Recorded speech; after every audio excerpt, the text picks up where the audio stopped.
this is how this estrogen is working in your body. Starting to have all these hot flashes, they're also like mini stress events in your system. Your body is hypersensitive now. And as we age, we almost become less resilient to stress. And then you start to go into perimenopause, and that almost like pushes you over. So now you're experiencing even more effects. And then you start experiencing these hot flashes, which are just like mini stress events all day long. Like your hypothalamus is just like screaming.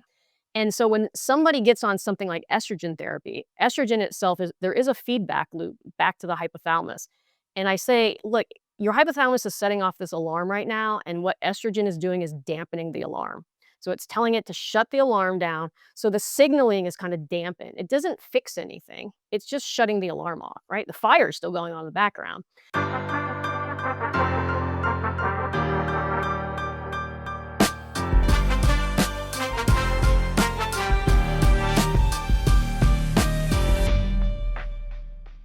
Welcome back to the Rooted in Resilience podcast. Today, we are so excited to have Kate Deering on the show to dive into all things carbohydrates, menopause, and estrogen, and all of the misconceptions there are out there. You hear a lot of people talking about, hey, once you hit 40, you can no longer digest carbohydrates or all of this silliness. So, Kate, we would love to just dive in. You were telling us a little bit about this before we clicked record, and apparently they no longer call things HRT, hormone replacement therapy.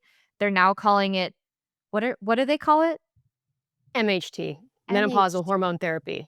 It's specific to menopause. So you might say you are still in hormone replacement therapy in other aspects of your life, like perimenopause, but they reframed it to just talk about it in the context of menopause as MHT now. And what does that imply? Is it estrogen? It's usually both estrogen Yeah. and progesterone, depending. I mean, usually if a woman doesn't have a uterus, they don't put her on progesterone. They'll just put her on estrogen, right? The thought is you need the progesterone to protect the uterus from the effects of estrogen. So that's why they'll usually put them on progesterone as well. That's why, one of the reasons we have a progesterone when you're cycling. But it's usually both, a combination. But yes, some women will be on estrogen-only therapy, certainly if they've had a hysterectomy. I saw something recently that showed that the menopause industry, it's funny that that's an industry now. It's Of like course. worth over $25 billion. So that industry is obviously profiting a lot off of these misconceptions. Do women need more estrogen once they reach menopause? And how are women being presented with this data? Is it through just blood work? So a doctor says like, "Oh, well, your blood work shows you're low in estrogen, so it's time for now MHT." How is that happening today? So actually, the medical doctors aren't using blood labs, and so maybe more functional medicine people are, but the medical industry doesn't prescribe menopausal hormone therapy based on blood labs. They'll base it on symptoms, and because obviously during perimenopause, your hormones are going to be all over the place, so it doesn't make sense to use blood labs because 1 month your labs might look completely normal. The next one, they could be completely all over the place. So if you went in and let's just said somebody was looking to be put on hormonal replacement therapy, they went in, the doctor said, "No, everything is normal, you don't need them." But literally in weeks or a month, it can be completely crazy again. So they usually base it on your symptoms at this point in time. And then they assess from your symptoms if you want to get on hormone replacement therapy. What kind of symptoms are they looking for and associating with the need to go on this type of hormonal therapy?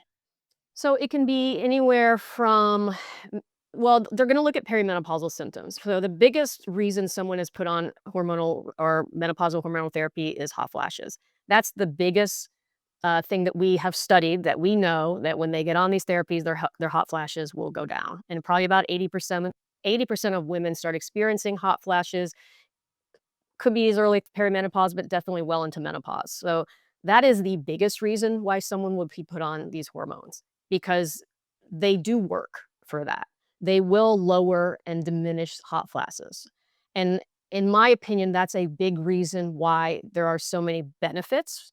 And I'm not telling you, so let me just do a side. I'm not saying I agree with all women being put on hormonal replacement therapy, but we definitely see in the literature that there are health benefits, at least in observational trials, of women that get on these therapies. And the reason I would say that is because hot flashes diminish. If hot flashes diminish, they're having less at night and less during the day. Quality of life is going to improve. If quality of life improves, usually health outcomes improve.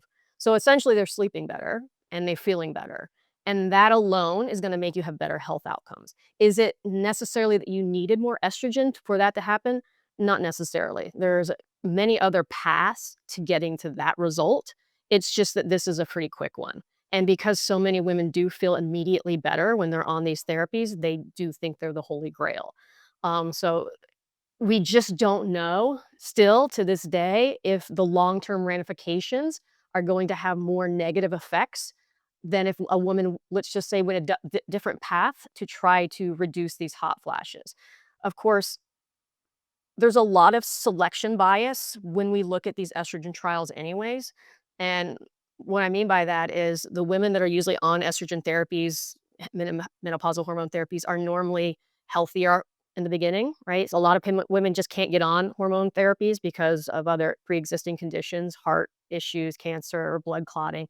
So there you have a ton of other issues. So the women that are getting on them are actually gonna be healthier. And they're usually those women are more educated. They might have better access to healthcare. They're usually exercising, having better diets. So again, that group is going to have better health outcomes. Is it specific to the estrogen, or is it again all these other things that they could be doing, or is it just because we're comparing them to a group that couldn't even get it because they had all these adverse things going on in the first place? So the mainstream model is still so in this MHT group where they're looking Mhm. at your symptoms and they say, okay, let's get on MHT, which is some combination of progesterone and estrogen. The Mhm. mainstream belief is still that when you are getting these symptoms and you reach menopause, you have low estrogen. Is that right? That's still the main belief. Exactly, exactly. Where did that stem from? Cuz Kate and ourselves were all very inspired by the work of Dr. Ray Peat, and he definitely woke me up to that point. Like, hey, no, actually, we're not low estrogen, not necessarily low estrogen at that state. So if Dr. Ray Peat has all of this, counter information and this counter information exists, where did this belief that we are low in estrogen stem from? Well, we will be low in blood estrogen. So your ovarian estrogen production, their primary estrogen production in a woman, which is estradiol during that period of time, is gonna flatline for the most part, because you're not ovulating any longer. And so the theory is you're basically you're born with a certain amount of eggs, and as you age, you have less and less and less until finally you run out of eggs, and so you stop ovulating. And so now you're not producing ovarian estrogen, which is true. You're producing very little, and it's usually in the form of estrone at that point in time. What they don't talk about is that in pretty much all your tissue, you can produce peripheral estrogen. So our bodies still have the ability to produce estrogen, particularly in your fat cells, but also in your muscles, in your brain, in your organs, pretty much everywhere. And we don't measure that because it's not in the blood. So that's where Pete was always talking about, look, you're still producing a considerable amount of tissue estrogen as you age. And in fact, you're probably even producing more because tissue estrogen will increase under stress because it's usually made one way via aromatization. And when you are more stressed, the aromatizing enzyme will increase, and that usually means you're going to produce more estrogen from your androgens, and so you will produce more peripheral estrogen.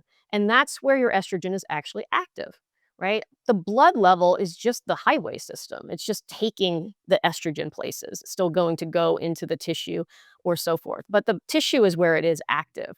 And so when most people aren't getting biopsies of their tissue to kind of see how much estrogen's in the tissue. You can one of the tests that Dr. Pete would recommend was getting a prolactin level checked, because if you have elevated prolactin, that can be a sign that you have elevated tissue estrogen levels. Prolactin will elevate when high amounts of estrogen are in the system. Prolactin is normally considered the lactation hormone, and women that are lactating have elevated prolactin levels. And what it essentially does is it helps pull calcium from the bone so that they can produce milk. So it's not inherently bad. it has some good markers. But in the body that's not lactating and you start seeing that hormone elevate, it can be a sign that you are producing excessive amounts of estrogen. In fact, in women that I have worked with that are on hormonal replacement therapy or on some level of estrogen, I always see that number elevated. And that doesn't even so the body is producing some endogenously, and then that doesn't factor in all of the environmental estrogen-like substances that we're exposed to today that our great grandmas weren't exposed to, like pesticides, plastic, PFAs, various there's so much endocrine disruption happening in our environment, and it's not like a reason to be live in a bubble. We can't. It's just more awareness. And so I guess one thought would be like as someone ages and potentially they're less active and so they get more body fat, they're when they have more body fat, that's more like vesicles and cabinets for the body to store and stuff more estrogen. And so what have you seen with various people that you've worked with? Let's say that they got menopausal hot flash symptoms. They went on MHT or HRT and started taking exogenous as estrogen. Are there so they may have experienced short-term benefits. Are there potential long-term benefits like over the course of years where that may have improved their hot flashes in the short run, but then after years of building up even more estrogen, is that contributing further to downregulation of metabolism or food sensitivities or things like that? It certainly can. I mean, when we look at estrogen and what it does in the system, it can affect your system in a multitude of ways. It certainly can affect your thyroid hormone. It tends to produce and bind to more or produce more thyroid binding globulin, which if you have more of that, then you have more of that binding to your free thyroid.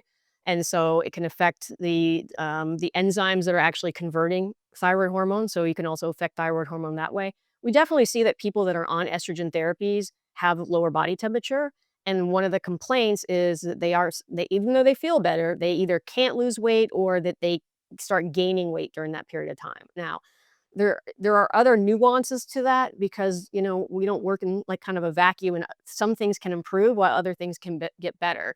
And so when we look at this, there's never one right answer for everyone. That's how I look at it.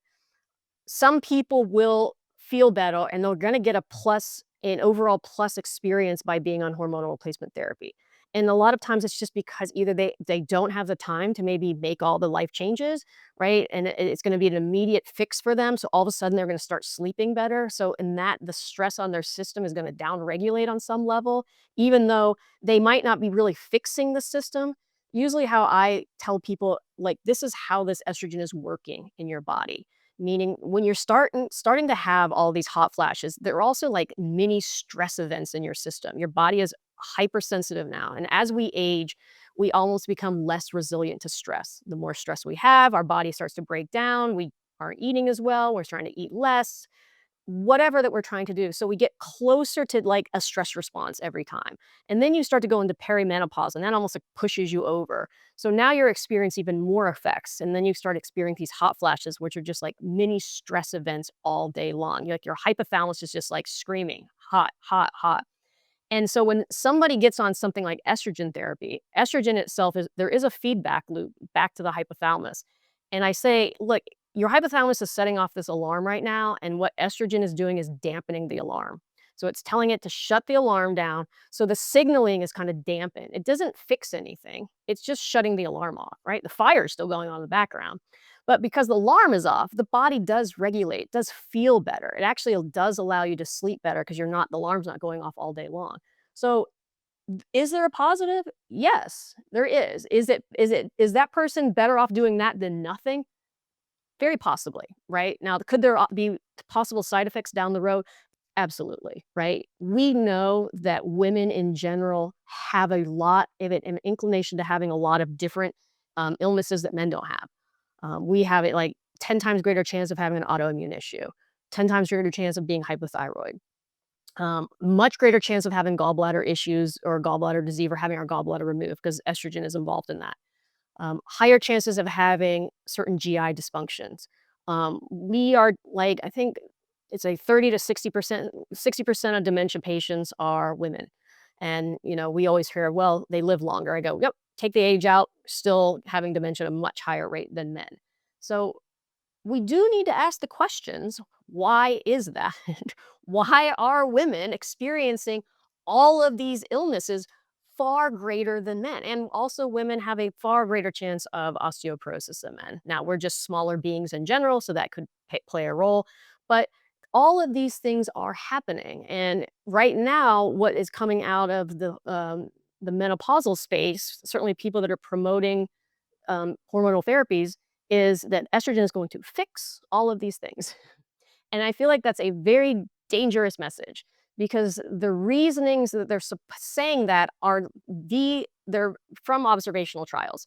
So again, we're comparing a group that is on hormonal therapy that might be healthier in the beginning and is better diet, so forth, to a group that couldn't get on these therapies because of specific health issues already. And we're saying, look, these women on these therapies are doing better. They cognitively better. They're better chances of heart disease, or no, I'm sorry, less chance of a heart disease, better bone density. So look, estrogen is the answer to all your problems. And I feel like that's dangerous because we do not know that. Right? We don't. We need much better. And the only way we're really truly going to know that is if we compare this group that is taking estrogen therapies and compare it to a healthy group that isn't having hot flashes and isn't taking the therapies. And then we can see, is there a benefit at that point in time, right? Does that group still have better health outcomes? And I would put money on it that it won't. I'm really glad you brought all that up though, because we do get some women who email us and say that they've either been on HRT or MRT, or they know somebody who has and they fixed all these lists of symptoms, or like you said, they got rid of their hot flashes, or they started to feel better, or they were using estrogen creams. Like there's various different things that they could have experimented with. And the ones who reach out, of course, are going to be the ones defending estrogen to a certain degree, because we also have podcasts with this woman named Dr. Wendy where we talk a lot about bioidentical progesterone use, and so it's kind of the opposite of going on something like HRT. And so there's a lot of confusion because, like you said, it could dampen these alarms going off, so it's silencing these symptoms to a certain degree. So I guess my question from all this is, you just mentioned 2 different groups. So you said you wish they could do a study on, the woman who went on HRT and it helped their problems, but then the healthy woman who didn't need to go on HRT because maybe they weren't experiencing hot flashes. So can you tell us a little bit about what the difference between these 2 groups could possibly be and why these women are not experiencing hot flashes? Uh, it's a good question, and I probably couldn't speak for all of them, but I could speak for myself. So I am 53 now, and I'm 2 years out of menopause, and I had a very symptom-free perimenopause. And now, am I gonna sit here and tell you I've never had a hot flash? No, I definitely have had a hot flash. What I can tell you is I know exactly why they're happening. And they will usually happen if I sit in front of my computer for 7 or 8 hours and don't get up because I feel like I need to get something done, and I don't eat, and I'm just focused, and then I'll literally feel my body getting hot, and I'm like, "I haven't eaten," and my body is, like, and it's literally communicating to me, like, "Your blood sugar just dropped, now your body's having a little slight stress response right now, and then I'm gonna have a hot flash." So I know they're driven via stress, right? And we know that because we know when women eat better and are out of stressful situations and sleep better, their hot flashes greatly diminish.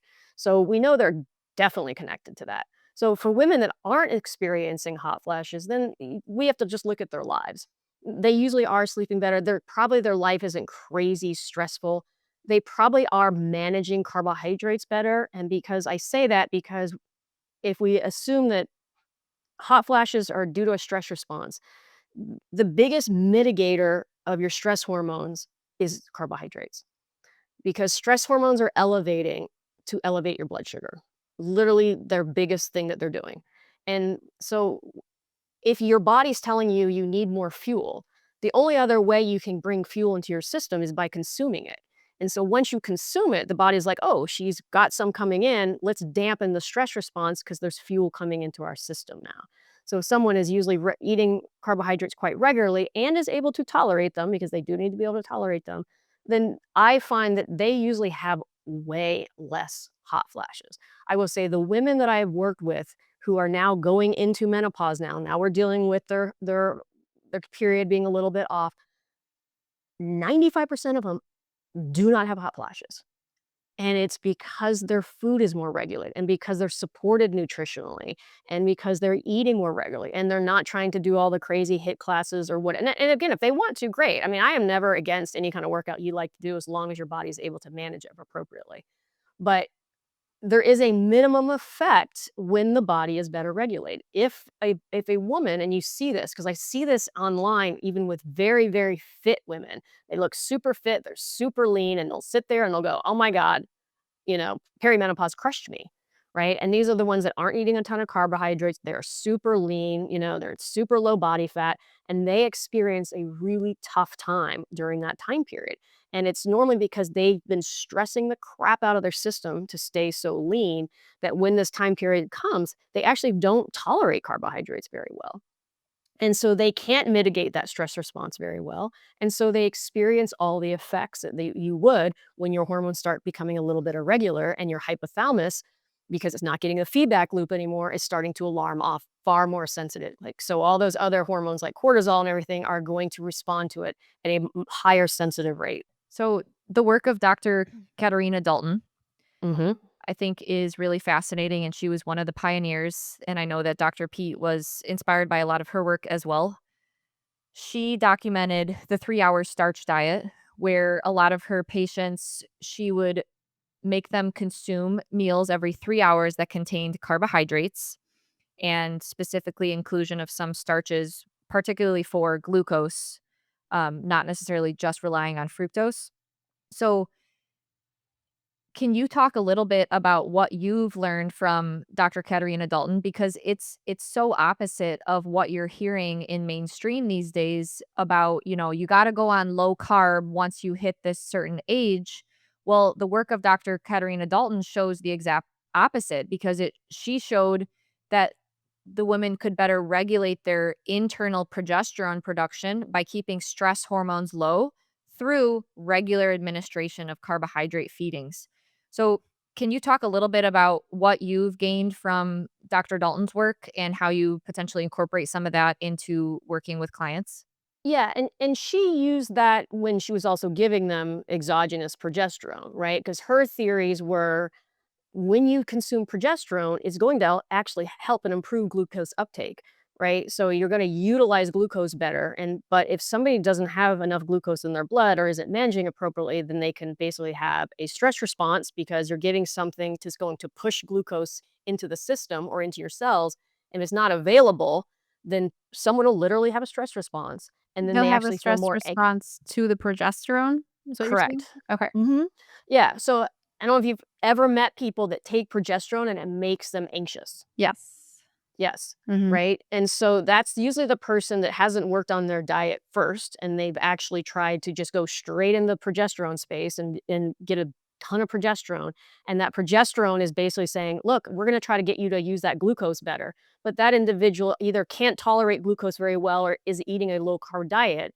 And so it's actually like pushing glucose out of their system. And now they're going to, from that, it's going to elicit a stress response, right? It's just like how coffee works or thyroid works. Anytime you put the gas on something and you tell the body to utilize glucose faster, but there isn't enough there, the body's going to say, well, you want us to use something that's not here. I guess we're going to have to make our own for you. So it will have a stress response to elevate the blood sugar so that you can now utilize something. So, and ultimately, they'll feel quite anxious when they use some of these things that should actually make them feel more calming. I'm not saying that coffee will inherently make you feel calm, but it actually shouldn't make you feel jittery. And this is also why someone actually manages sugars well can drink coffee at night and it can put them right to sleep. It can do that because of how it's helping you use it. So it's all based on the body you're putting it in. So if you have uh, regular carbohydrate feedings throughout the day and then provide someone with progesterone, they usually now they have the carbohydrates to utilize. the body becomes, and now the body's like signaling, oh, we have the fuel available to us. The body calms down, it relaxes system much better, and now you get a much calmer effect. And so the carbohydrates are essential. Now, in some women, they just don't have good glucose utilization, whether it's because they've literally been in a stress cycle forever and their body is just literally either has elevated glucagon, cortisol, adrenaline constantly going on in the background, so their body is just constantly making their own level of glucose, so that when you give them even more or you give them glucose plus a ton of fat, the body just is like, "Look, it's too much. We can't use it. We're gonna keep it in your blood. You're gonna have elevated blood sugar. You're gonna feel really wonky, and then, because you can't use it, we're just gonna store it for you." And then they gain weight. So that does happen. And again, it's normally because women have spent so much time stressing the shit out of themselves that by the time they hit perimenopause, their body is already fairly stressed out. And now you're going to deliver them some irregularities with their cycle. So they're not going to get every cycle that as much protective progesterone. Everything's just going to feel a little bit wonky. And that doesn't feel good. It's going to create anxiety, can create sleep issues, you're gonna have mood issues, you're gonna have depression, right? The whole thing shows up, and it's because their system's dysregulating. And it doesn't inherently mean that they need more estrogen. It just means that we need to fix the system that's creating the dysregulation. We don't need to just shunt the alarm system. Before we clicked record, Kate was giving us a therapy session for Sarah and I. No, we're going through like a big life change right now. Sarah's in a new house, and we were talking about the whole concept of like a family compound, multiple generations living together, which if you analyze like old USDA agriculture books, I love old vintage cookbooks. Like it's one of my favorite things to read. You gain so much insight and knowledge on things. And the common theme back then was like multiple generations living together or very close by. And now, like, the concept of a nuclear family with just, like, the mom and the husband and the kids in an isolated house by themselves, it some people are bringing up that that is putting a lot of stress on the woman because she doesn't have as much support as, our previous generations did, where there was a grandma, a mom, sisters, cousins within a vicinity where everyone could lend a helping hand. Now it's like the mom is expected to have a job, do the laundry, cook the food, clean the dishes, clean the house, take care of the kids, help them with homework, like all these things. And I'm wondering if that's like playing the contributing role to this as well, just like building up more and more stress that it's been years of living like that. And then all of a sudden they reach an age where at some point the body shows that it's in that state. So I think that it's a difficult conversation because everyone's had a different past history to getting to the place of menopause. And so maybe that's one of the contributing factors as well of okay, someone maybe doesn't need or does need some sort of hormonal replacement therapy and they potentially supported themselves better through fuel because we can run off stress for a period of time, but at some point the body kind of screams, right?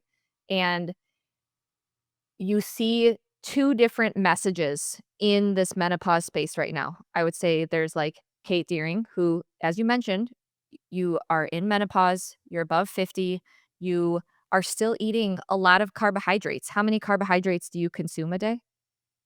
Right, 250 grams. So 250 grams.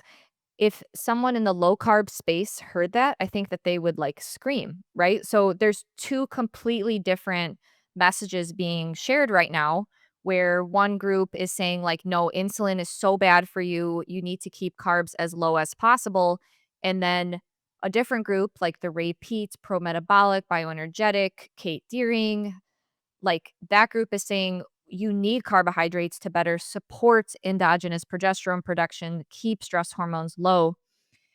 It seems like both sides have success stories, right? Like there's no denying that. But what are your thoughts on okay, you mentioned that there are some women who their glucose utilization is so low. This I don't know a better way to say it, but do they just like live with that and just eat low carb the rest of their life? Or do you really think that there is a way to improve glucose utilization at that age after so many years of just relying on stress hormones, stress hormones, stress hormones, and not adequately fueling with carbohydrates? Is there a path out? Of course, I think so. It could be challenging for some, right? And it depends on exactly why they aren't utilizing glucose properly. So there's a multiple of reasons, right? When we look at energy production, like what do we need to produce ATP? I always say there's four main things. You need a fuel source, you need proper nutrients, you need oxygen, and you need the right amount of thyroid hormone. And any one of those, if you're lacking in them, could be contributing to your body's ability to stay in a stress cycle, right? So I say stress is anytime your body needs more energy than it's able to make healthfully, right? So anytime you need to go into a adaptive pathway to make more energy because what you're giving your system and healthfully is saying we can't make energy fast enough for you, but you keep driving us hard, right? So we humans are very interesting because our bodies are normally saying, slow down, rest, don't do this. But our brain is going, I'm not going to pay attention to you. I'm going to keep doing it, pushing hard, and you need to get this done, right? That's how we live our lives. So the body's like, okay, well, we healthfully, because your system is kind of adapted down to a low energy state, we're only going to be making you this amount of energy. So if you need more, we're going to have to go to this adaptive pathway, increase your stress hormones, try to break down tissue, try to push it through. That may or may not work. It usually works in the beginning. And then at some point in time, the cells are like, nope, you're going to be lacking in something. Usually your thyroid is adapted. Now you're working in low thyroid state. So whether it's you're actually hypothyroid and your thyroid isn't working, or is it just not converting thyroid hormone appropriately, or is it not getting into the cell at all? Could be either any or of those. Are you not breathing appropriately? Breathing is very important. I find most people in today's world are hyperventilating all day long. Yep. They're just I'm like, "How many times and I mean, like, almost panting, and I'm like, "Okay, you should be anywhere from, like, 12 to 13 breaths per minute, not 20." So, when you're just exhaling all day long, yeah, you're gonna have a low oxygen availability or low CO2 availability, so the oxygen isn't able to even get into the cell to kinda move the system along. So, that can be a big one for people, but it could just be poor food choices, and it could just be lack of nutrition. And, any one of those can be contributing. And that's just on one side. And then there's the things that can just block, like energy production. So that can be endotoxins, so poor gut function can certainly be contributing. Excess amounts of estrogen. Estrogen inhibits energy production in so many ways that if you are producing a lot of peripheral estrogen and then taking estrogen on top of that, again, you might be improving some things, but in the background also affecting other things negatively. So we have to kind of assess that. And that's why I always tell women who are on hormone replacement therapy, yeah, take your body temperature. Pay attention, see what that is. Are you getting cooler, right? Have you actually experienced any sort of weight gain? Any of these happening? Are you feeling more arthritic? And not immediately, right? Because some of these things can make them feel better initially because estrogen, what it does, because it kind of creates edema and it also does help water get into tissue. So it does sometimes make joints feel better immediately. It can make tissue feel better. That's why women use vaginal estrogen because it will make that area kind of feel better. And so there are initial improvements. It's just the question of, is that good long term for you? And could it start producing adverse effects that you might not even know are contributed to this estrogen therapy that a lot of them don't talk about. So all those are there and it should be considered. But ultimately back to the glucose component of things, that they can be fixed. Once you understand or can think about why somebody might be not able to produce glucose or utilize it properly, you look at all of those kind of parameters, you can kind of assess, all right, let's work on a few of these and see if we get an improvement. But stress in itself is going to inhibit how well someone utilizes glucose. If someone's just got their backup stress system running in the background, right? We have to shut that down somehow. I go, look, think about the stress part of your life like a broken leg. And if you had a broken leg, you would be told to stop walking on your broken leg, right? You can't go keep running on it. It's not gonna heal. And if you have a high amount of stress in your life, you can get the best of diets, but it isn't gonna get you that far, specifically if you've been in that way for a long period of time. You've gotta pull it down. You've gotta find ways for that system to heal, right? You gotta get off the broken leg, as I say. And yes, when you get off the broken leg, you might have some other things happen, like your muscles may atrophy, you're gonna become less fit, but it was a necessary step to take to heal that component. And I'm not here to tell everyone you need to lay in bed and not do anything, although we definitely know that does help. I was like, "If you could just move to the Bahamas for 3 months away from your family," and most people would be like, "Yes, I would like to do that." But but we have to find other ways maybe in your day, right? Just making a good sleep cycle, and finding days, minutes throughout the day that you can just do some deep breathing or close your eyes or walk outside for 5 minutes or get some light. Any of those can be helpful to just kinda dampen your stress response while we are trying to work on this other side. But yes, the more years you've been on this planet and the more things you've done and the more stress you've put on, the less resilient you're gonna be to it. And so when perimenopause and menopause show up, they just kinda knock you off and you feel it a lot more, whereas other women that haven't had that experience don't have those same symptoms. So can we come up with like a list of things that I think this would be helpful for why menopausal women may not digest or utilize carbs well? So you mentioned one, and that's just like stress, life stress. And there's life, you can't live without stress. So none of us are saying like you can eliminate stress. But are there day-to-day things that you can potentially remove from your life that are maybe contributing to it? And I think a simple thing would be like scrolling time. 100%.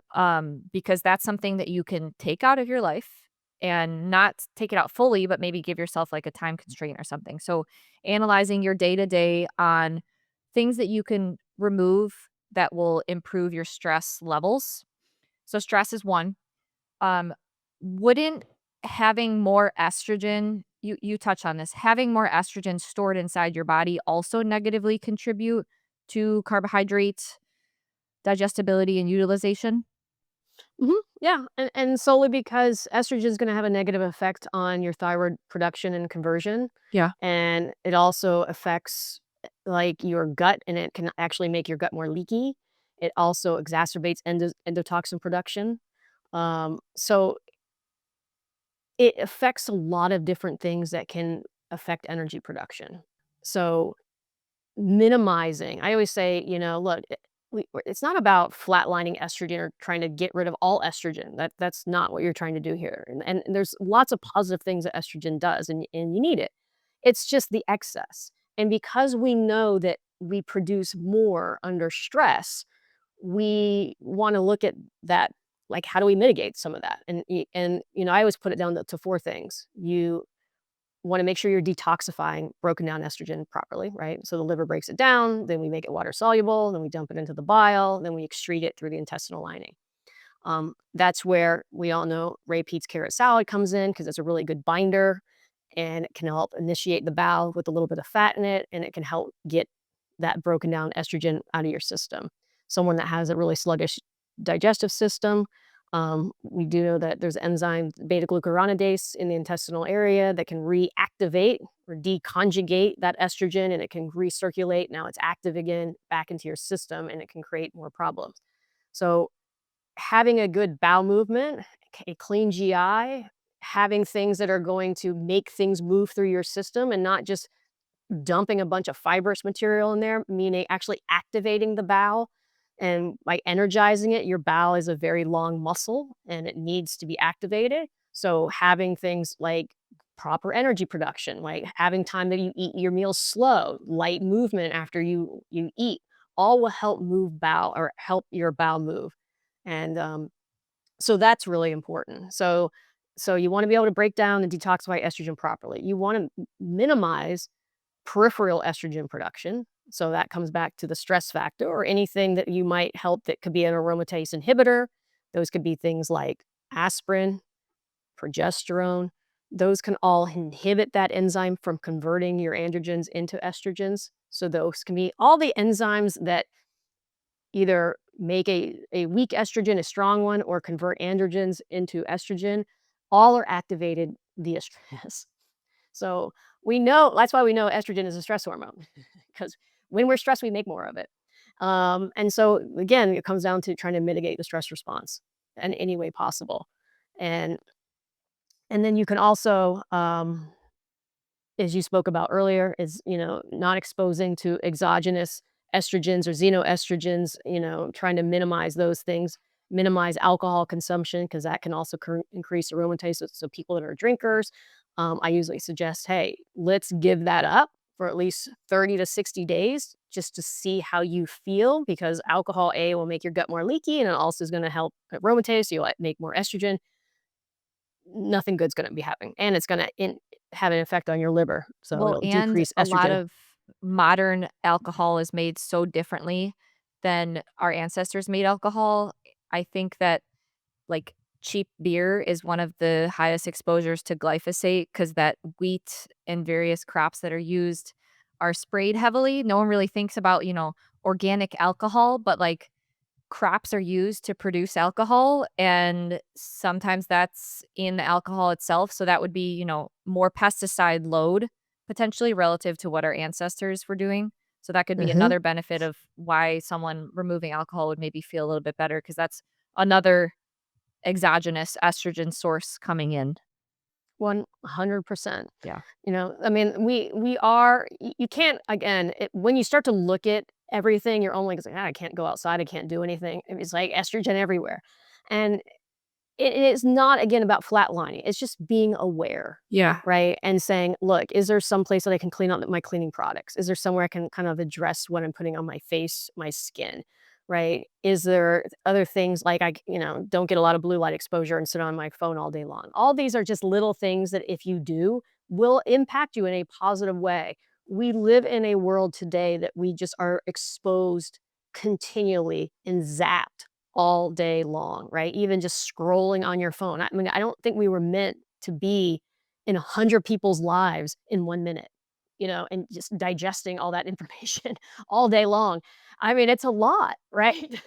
That and then you get on TV, I mean, and then you look like nobody goes outside anymore because they don't have to, and they don't walk anymore, right? Because why should they? They have everything delivered to their house. All these little things are having an impact on us. Yeah. And they're all convenient, but we've created a life that isn't very healthy anymore, right? Before, and we look back in our ancestor or older 50s or 60s, life was just easier and simpler because we didn't have all these distractions and we had to just go eat fresh food. There was just no options. And it was better for us. Now you have way many too many options. It's and it's cheaper and tastes good or whatever, but it hasn't helped us. And so we have to now use bandwidth to create all these boundaries within our life because what used to just happen naturally because it wasn't available, now we have to literally consciously think, okay, I can't scroll. Okay, I have to go outside. Like we have all these lists, right? And which creates some stress within people because we have to now create time to do the things that we used to do naturally, but because there's so many options now, we got to have all these kind of things and boundaries for ourselves. On And to-do so list, go outside. No, seriously. Yeah, you probably give people to-do lists on how to de-stress themselves. yeah, and a lot of it's just take things out, not add more things, right? And literally it's like, okay, take social media off your phone. Like you'll save an hour or 2 of your life because we just pick it up. I mean, I walk around and I live near a shopping center and I walk it with my dog. She's kind of a shop dog. And everybody is sitting there on their phone. A group of 5 people all on their phone. Like nobody's talking to anybody. They're all on their phone. And I'm like, "This is insanity." Like, nobody can do anything without sitting there, and I'm like, "It's not good for us," right? Like, give yourself just take it off your phone. Your life will be better. It's a simple thing. I mean, it's simple but hard on some level. But Actually got a phone, it's called Wise Phone, and it doesn't allow for any of that. So, like, I have very select few apps that I can use, like, I've got a texting, maps, weather, Email. no, I don't even have email, but I have, like, Signal. So, I did that for this reason because all of us have a lot of computer work in what we do. We're sitting at the computer. Like we post about our farm, but to be truthful, we spend so much time on the computer because that's where a lot of our work is. And then we post on social media, so I don't want to be encouraged for my free time to be spent consuming more social media. So I actually had to do that. I had to remove it from my phone because it's just part of it's so easy to get addicted to that and Mhm. find yourself scrolling or find yourself like you don't even need to look at your phone. You had no notification pop up, but you grab your phone anyway, and that's what you look at because like what else are you going to do with your hands? So I found like an intermediate option because I don't know, our like we I think it's important for one of us to have social media because our businesses are on it, blah blah blah. There's simple apps, like one's called App Block. There's so many different apps that you can access social media for a certain time zone. Like, hey, I only want to be able to be on social media between 12 and 1 because that's my break time, or Yeah. I only want 15 minutes or 1 hour a day. Like, that's an intermediate option where it literally just restricts you from going on. And it's so crazy that we need that restriction, but we do, right? Because, like you Yeah. said, there's so many options. Yeah. But yeah. For sure. Yeah. And that works with because people, if they have it and they haven't taken it off or have a block, now they have to use bandwidth and energy to resist it. Yes. And Mhm. and when you're already fragile and don't have a lot of energy, now you have to resist the things that your body's being pulled to because you're Yeah. like, "Oh, it's like my thing. It helps me relax." No, it doesn't. You might think it does, but it's just keeping you zapped in that world, right? Like you're being distracted. We're so distracted. We need to have something all the time. And I'm like, "No, you don't. Yeah. Your nervous system is just getting zapped, zapped, zapped, and that nervous system is the thing that's being activated. That's the thing that's being told, "Keep going," right? Our nervous system survives predominantly on carbohydrates, and so it's your body's just like, "I need more, I need more, I need more," and your body can't access them properly, it's gonna go into a stress response and activate it more. So it's just gonna Right. exacerbate the entire system. So I come out I have, like, the best ideas or thoughts when I go out to pasture without my phone and just am able to speak to myself, talk to myself, or, like, right after a shower, because those are, like, times where there's no external stimulation. I can finally, like, sit and reflect with myself. Yeah, Yeah. for yeah, sure. So yeah. this is all related to basically living an unhealthy life. If you're just sitting, you're not going on walks or scrolling. You were talking before about the endogenous production of estrogen, and you did mention that very, very thin people who might have done all of like the really hard workouts, they've been under nutrition, so they've been not eating enough calories. Can you talk about the flip side briefly of somebody who might have too much excess fat tissue and this could be contributing to an estrogen overload as well? Yeah. Well, I mean, we know when you have more body fat, you're going to produce more estrogen. So that's why we see so many additional health factors with somebody that has excess body weight. And it doesn't inherently mean that it's going to happen, but it's when a system is under stress, I should put that. Like you can actually be heavy and just eat and have like have additional body weight on you and actually still be metabolically healthy. They normally don't go together because that person is normally stressed, doesn't manage things properly, they're eating in excess and now their body's just plummeting on additional body fat and then put more stress on their system, they will produce more peripheral estrogen. And so you'll also see those same people, right? If they're heavy, maybe if they're a woman, they start to accumulate a lot of back fat around here, their breasts start getting a lot bigger because all this peripheral estrogen is pushing the cells to divide and grow. And so much higher chances of a lot of different cancers in that space. But yeah, so the one thing we deal with here is the effect of how do you lose body fat healthfully without stressing the shit out of your system to get it done when there's also these negative health markers that are also going on with all this additional body fat. And and so bottom line is, okay, first we've got to figure out why your body isn't utilizing fuel properly, or is it just because you're eating? I mean, some people are just overweight because they're just eating way too much and they're not doing anything. And they might not even have a metabolic issue per se. It's just an over excess of calories and the wrong kind of calories. So for those individuals, it's just okay, let's just start picking better foods. right? How much are you eating? 3,000 calories. Okay, well, let's replace those 3,000 calories with 3,000 calories of healthy food and break it out better, and then see if we can get an improvement and see how that feels, and then we'll just add some more movement into your day. And that will also, I mean, that's gonna help. More muscle tissue, more movement is gonna help someone become more glucose sensitive. That's why also strength training is so important, because the muscles in themselves can just pull our glucose right out of the blood and utilize it. But we wanna create a better vessel that will be able to utilize this fuel source better. And that usually comes with some level of movement. That usually comes with trying to increase muscle mass. That's one advantage that people that have extra weight on them is they already have their weight training already. So they just move their body more. They will get a lot of benefits and will get stronger because they're holding a lot more body fat and a lot more body weight. But if we now can give them more nutrient dense foods and have them eaten appropriately throughout the day, usually they feel fine and weight will start coming off them solely because now they're just eating better foods with more nutrients in them. Right. Yeah. I mean, it especially in the little niche that we're in where pro-metabolic, generally somebody's talking about eating more to support themselves, eating more carbs.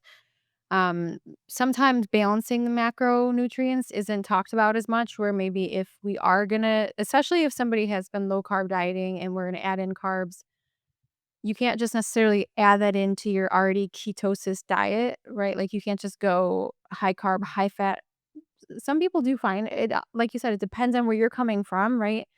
And so you do see a lot of people who come into this lifestyle with the ideal that they want to heal their metabolism, and then they end up gaining a lot of weight, and maybe some of the issues that they were trying to fix sometimes get worse, possibly because their estrogen load has increased due to the excess body fat.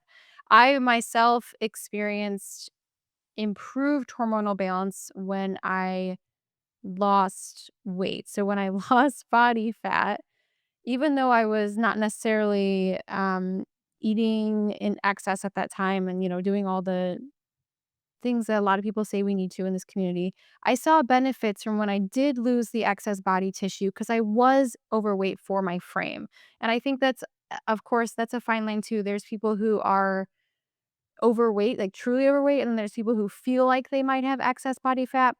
But sometimes, like you said, it could be edema if they are hormonally imbalanced. So I really think it's such a tricky subject to talk about because you really don't know what's going on with the person, and there's so many different inputs and reasons for somebody who could be struggling with weight. And especially, I can't speak from experience, but if they're at menopause or they're perimenopause, they're past menopause, I don't know what that's like necessarily. But I think that we wanted to get you on this podcast today to talk about how we shouldn't fear carbs. It's not necessarily that carbs are the enemy. Carbs are causing you to be overweight or to gain excess body fat.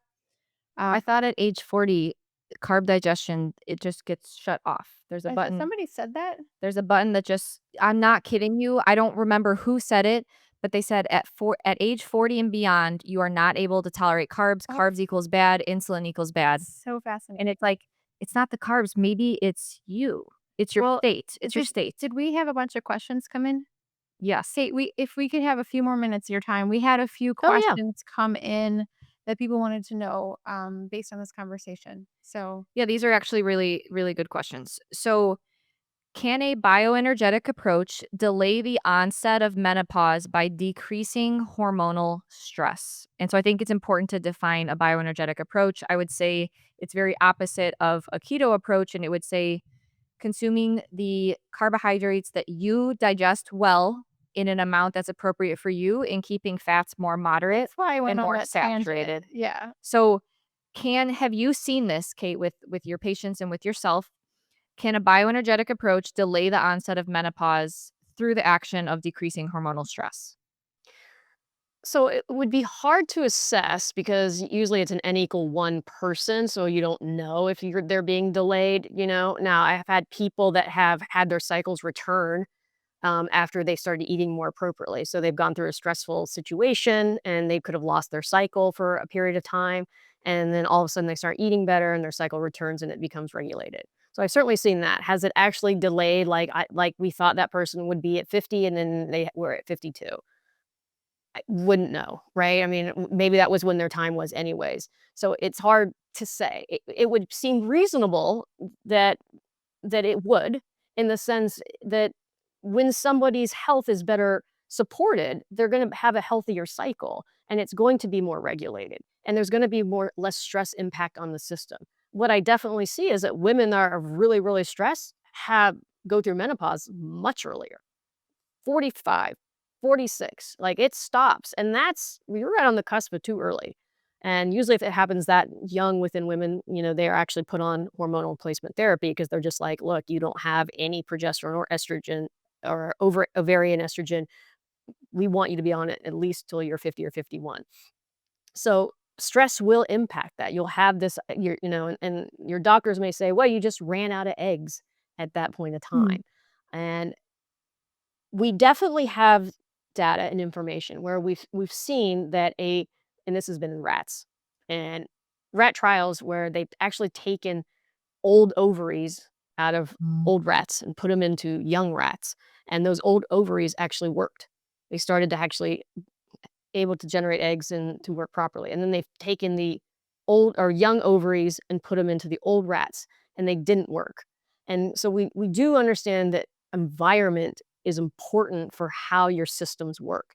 And if your system is downregulated, stressed out, stress hormones already going, yeah, we would expect that those ovaries probably are going to dampen out quicker, not going to work as well. And in a body that's able to be healthier per se, then we could expect them to be longer. Now, some women's, again, we assume that a healthy menopause is anywhere between like 50 and 55. Average age 51. Can some people get a little bit more? Maybe, possibly. So I think that what we would want though is we want your cycle to be regular, pain-free, normal, not experience a lot of perimenopausal symptoms. So even if it still happens at 50, 51, and you've mitigated a lot of your symptoms, that's would be primarily what we want. Hmm. A good follow-up question. Do certain types of carbohydrates worsen or improve typical menopausal symptoms such as hot flashes?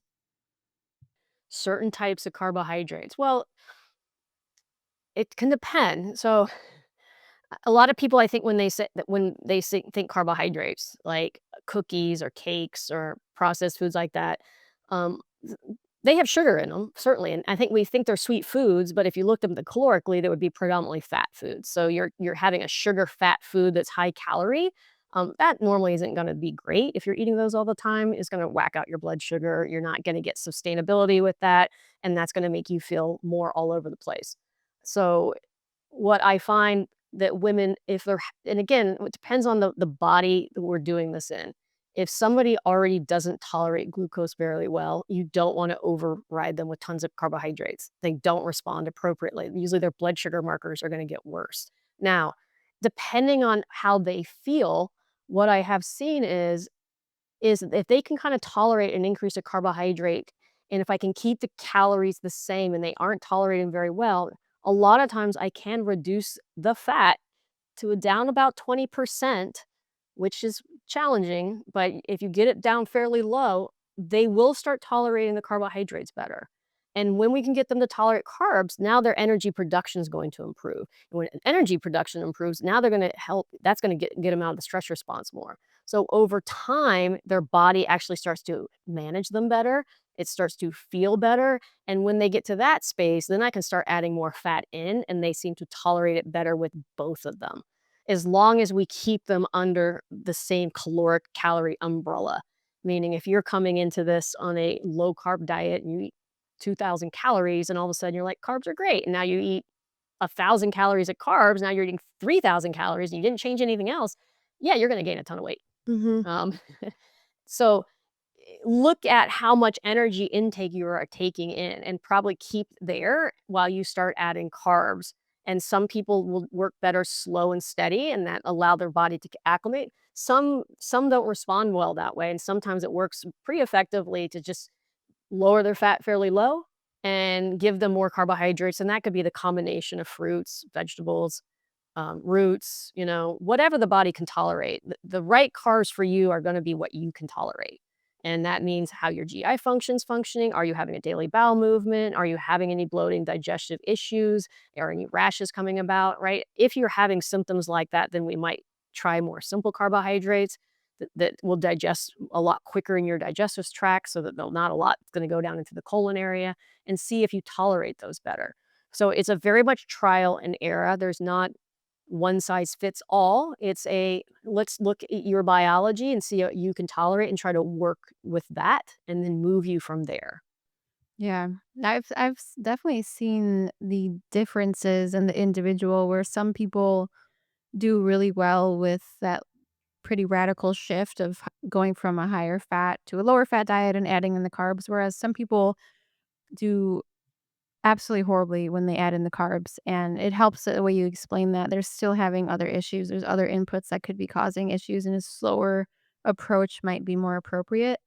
It is challenging though, because this is based on the assumption that somebody's willing to be pretty meticulous in the kitchen or tracking and being aware of their food, and you have to put intention into each meal. It's not just, loading your plate with a bunch of different stuff, and that's kind of what I meant where some messages in this community are like, "Yeah, just add carbs." If you came from the low carbs, add carbs. But yeah, like you said, if you're eating 2,000 calories of a diet that's high in fat and protein and then you add carbs, that's not really a good idea and could lead to more carb intolerance issues down the line. So I really love that this discussion, because in our community in particular, and I'm sure in your clients, there is so much confusion around this Yeah. because there's so many people saying just add the carbs in, and there's so many people saying, you know, you gotta go slow, and then there's people saying you just have to drop the fats down, and I don't know how to. There's obviously no like it's this right answer. It's individual. It's based on the individual. So unfortunately, but also fortunately, it can be fun. It requires some experimentation, I would definitely say. But that Mhm. experimentation requires time, and Oh I think yeah. that that's where people need to accept that, like, it's not a quick thing, like, you write down, "This is exactly what I do today, here's my new to-do list, boom, done, I can implement this in my fast-paced life." It's going to take time and attention that you're gonna have to pull from somewhere else in order to actually dedicate to this, because how much food you eat, what food you eat does matter. It does matter, and we had kind of a funny question be submitted that is, can you reverse insulin resistant without cutting out carbs? And I had to sit and reflect on this for a second. It's inherently implying that you fix insulin resistance by cutting out carbs. But It took this her a solid, like, 4 minutes. I was trying to tell her, "No, they're assuming something," and she's like, "No, I don't get this question." but it's it this is exactly what the opposite side of what the bioenergetic and Kate Deering and what we kind of promote. This is the opposite side saying like, no, you become insulin resistant as you age, and the solution is removing carbs so that you don't activate insulin. No, no, no. That's just, hey, you have a broken leg and you're not going to go to the gym and you're not going to lift leg day. And so you're avoiding the pain. And if that works for you, amazing. Keep going. Do what works best for you.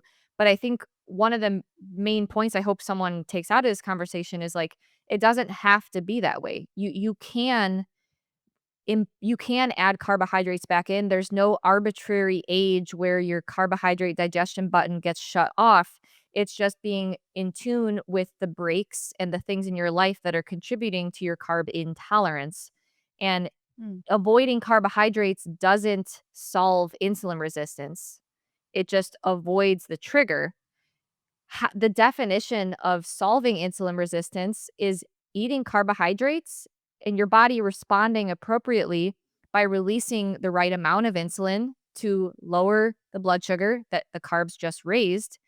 That's fixing insulin resistant, is your body being able to tolerate carbs again.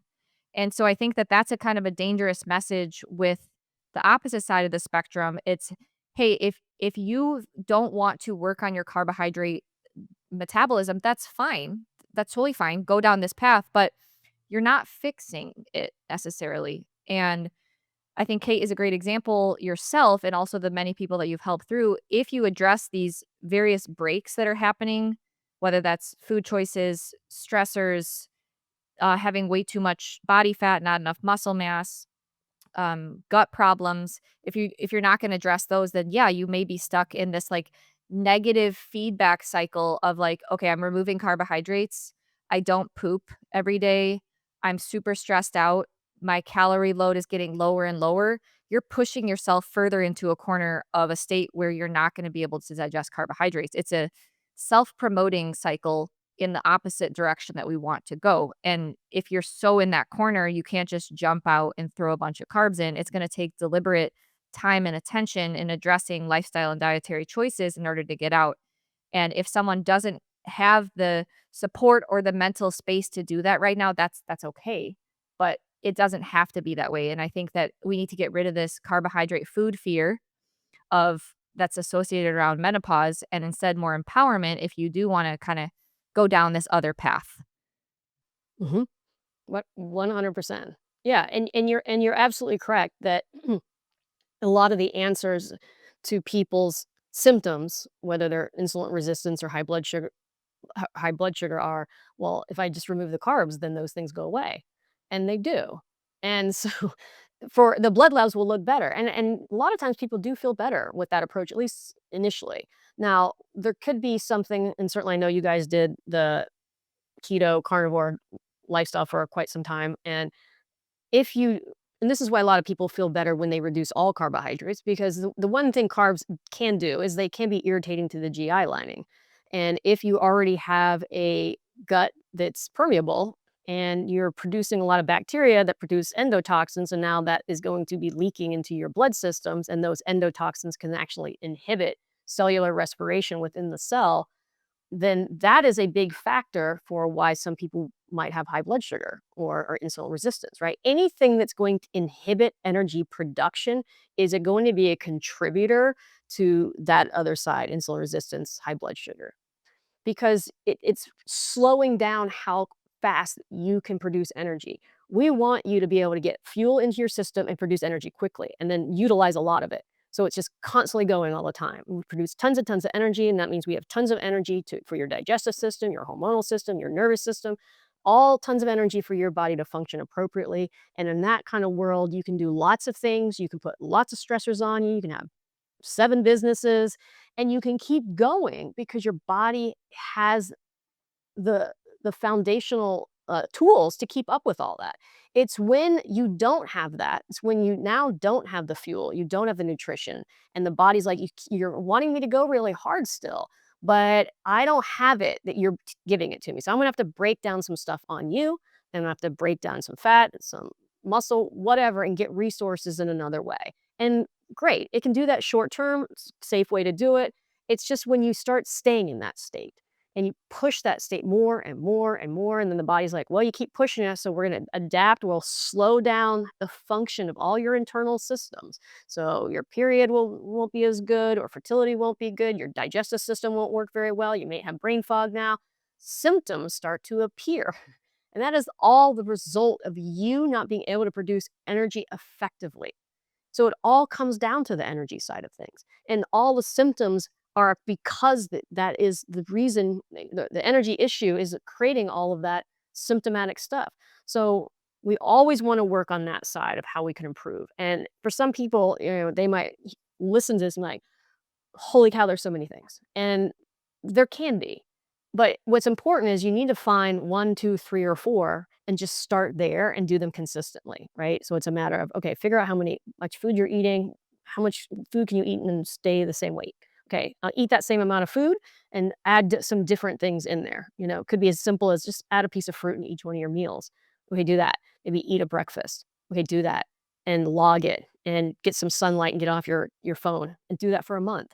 And now you might feel 10% better. Okay, now you have a little bit more space to give to yourself and add more things on.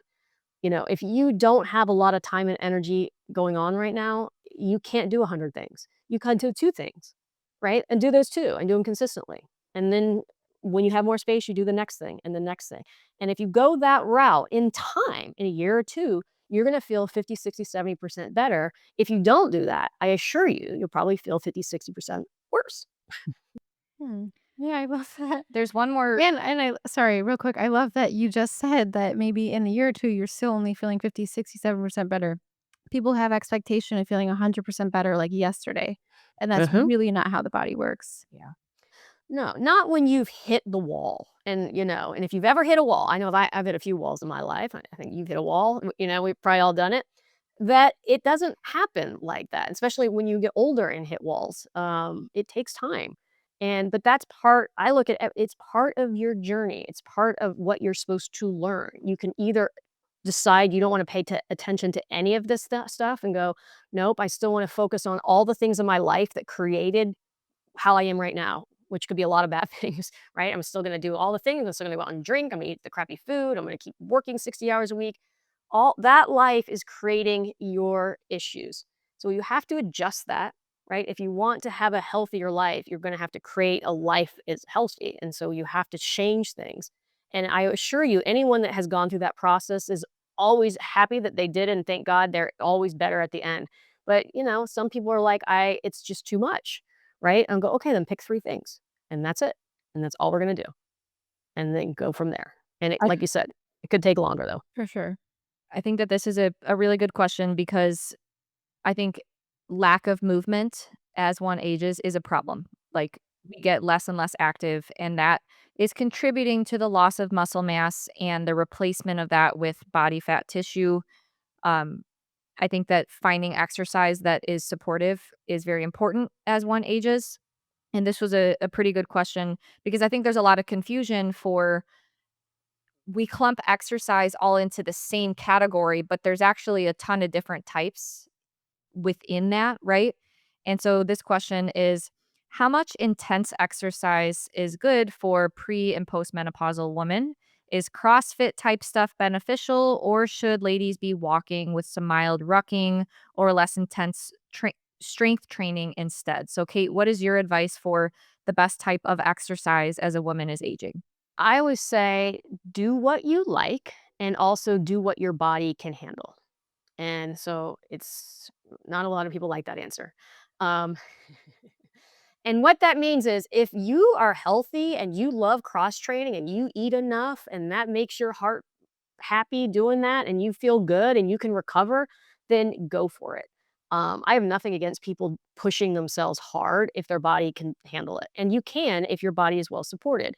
Now, if you are going to go in a typical CrossFit low carb diet and decide you're not going to have any carbs that day and kind of go that route and try to get super lean at 45 or 50, you're probably going to hit a wall and it's not going to feel very good. So, so to me personally, what I do 20, 30 minutes of strength training 2 to 3 times a week and walk my dog and sometimes sprint here and there, right, at 53. And that works great for me. I used to train 7 days a week, no breaks, I mean, the it's insane amount of activity I used to do. Um, and I was, probably 20 pounds heavier then. So in my 53 years now, I know what I can do to maintain my weight. I enjoy doing. I want to maintain my muscle mass. I want to have good movement. So I believe in a lot of movement patterns. I like to be able to get up and move around and be able to move without aches and pains because I think that's very, very important. But being out in nature, I think, is a great way as you get older to focus on your health. I love nature. I love strength training for women. Look, most women need more muscle mass and most women need to be stronger. And so lifting some heavy things is definitely going to help you. We need to get away from it's going to make me too big. It's not going to make you too big, right? You've got to lift some really, really big, big, big weights for you to get big. But what it's going to do is protect your bones. It's going to protect you from falling. It's going to protect so many things for you by lifting some heavy stuff. So you know, first and foremost, you have to enjoy what you're doing. Love people that play pickleball. I think it's great hand-eye. I think it's great socially. I think as we get older, we also tend to have less and less friends. So getting out socially with groups, I think is a great idea. So again, do what you like with some strength training outside, groups, social, all good. I think it's encouraging, like, how little people don't start because they think they have to do so much more than what is actually needed. People think, "Oh, I gotta work out every day or I gotta work out 5 days a week." No, Kate said 2 to 3 days a week, strength training for 20 to 30 minutes. Like, I think that many people can fit that time in, And I think that that should be more encouraging and empowering. Even just 1 day a week of strength training can go such a long way. Yeah, you still can get benefit with one. I mean, it's just start somewhere and just be consistent. The magic doesn't happen in some magic hack. It happens in consistency and boringness, right? And it's finding things that you can just rinse and repeat, because everyone's like, well, I want like 7 different, types of breakfast. And I'm like, okay, no, right now, right? Because what I'm hearing is you want 7 different types of breakfasts, but also over on this side, you're like, everything seems too hard and get everything ready and I get, log everything. And I'm like, so let's pick one side. Let's pick ease. If we have ease and we pick the same thing every day and rinse and repeat that, even if we do 30 days, that's going to take stress off you. You can just do the same thing, rinse and repeat, rinse and repeat, rinse and repeat. Just for right now, we're using it just to kind of get you in a foundational um, sustainability and fix a certain things. And then once you're there, then we can have a little bit more variety. But look, nothing is forever, right? Even like if I ask someone to give up alcohol, I go, look, it's not forever. It's just for right now. We're gonna do it right now. And a lot of times they don't want to go back because they feel better. But if they do, I'm like, then go back and have a drink and do it this way. Nothing is forever. And I think when you take that away and you say, look, if you need to have McDonald's later in life and you're out, I want you to be able to have that. It's okay. None of this stuff is going to kill you in that single meal. And we want to get you to a place where we can have a variety of different foods and be able to handle them. But right now, where you're at, that's not what we need to do. We need to do this. We need to get you out of that first, right? We need to get you off your broken leg, which is going to take a little bit of effort. But when we get you back to that full 2 legs, now we can actually do some things that are going to support that muscle. We can go running, we can go shopping, right? But we have to go through these first phases first. And if you can put that time and effort in initially, it's going to be worth it. And then you can get yourself out and into a better place. Time and effort is hard, Kate. I know. I'm just kidding. Unfortunately, we did not come up with any sexy hack in this podcast, but I do think the boring but consistent information you have provided us today is actually going to be so helpful for so many people. And you mentioned, you know, just having a routine and doing something day in and day out. So we sometimes like to finish our podcast with something fun. So, Kate, what's fun for me is what is your typical staple breakfast that you are always going back I to? love this. Ugh, and I do it every day. I have 2 pieces of sourdough bread. I actually have Canadian bacon, 2 eggs from your farm. I put marmalade on it. I have coffee with cream, milk, sugar, and collagen, and sometimes an orange. Wow, that That's sounds so good. delicious. Wait, so okay, just to clarify, the marmalade is going with the egg and the Yes. It's adds it a works. sweetness. It It works. does.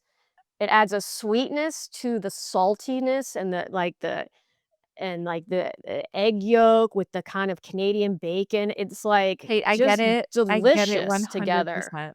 Yeah, people don't Don't realize it. knock it No, till you try it. put it all on there. It's delicious. Mhm. Oh, wow, I love that. I'm sure all of our listeners are now hungry. So, Kate, where can people find you? If you don't know, Kate Deering worked very closely with Dr. Ray Peat. I've honestly learned so much from Kate. Mhm. And her first book, How to Heal Your Metabolism, is a wonderful resource. I would say, especially for someone who's, hey, maybe in this state of like, I don't digest carbs well. I'm not doing that well with my health and I want to make some changes. Provides a lot of great tips to get you in the step of healing your metabolism, but very exciting. Kate is working on book number 2. So, Kate, can you give some insight of when you think people will be able to get access to that book, exciting things coming out of it? Well, I hope by the end of the year. So we're trying to finish the full rough draft within the next 2 months.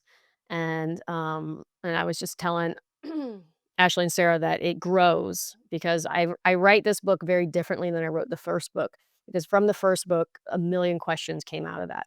Now I'm writing knowing all the questions. So I'm trying to almost answer everything as I go with writing a lot of, oh, and if you thought about this, and because there's counter arguments to everything. And so it's important to sometimes make people aware that, yes, there is a counter argument and this is what it is. And maybe this is why that does work and maybe why it doesn't. And so that's the place I'm writing this book. And that's why it's taking what feels like forever. But hopefully by the end of the year, that will be out. And then I will be going on a vacation The Bahamas. I'm just kidding. to the Bahamas for 6 months. So Can I join? where can Of course. people work with you right now? Are you doing one-on-one?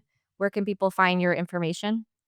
They can go to katedeering.com. I am still working with people, not as many, and I do have a wait list, but if they're interested, they can certainly go on there and they can fill out a form to put on the wait list. And I possibly will get to them. I mean, I'm hoping in time that I will be probably working less, but we will see in the near future. But yes, I still am. And at Kate Deering Fitness, I'm in social media on Facebook and Instagram.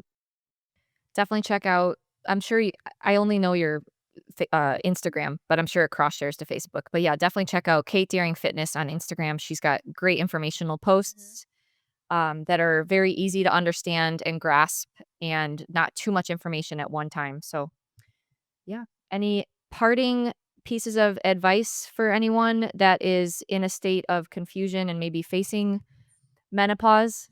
What I can say primarily to the menopause group is that A, do your research if you're gonna get on hormone replacement therapy. And for some, it might be the absolute right decision. I don't think you should feel shame or blame anything you decide to do. I mean, ultimately, you wanna feel better.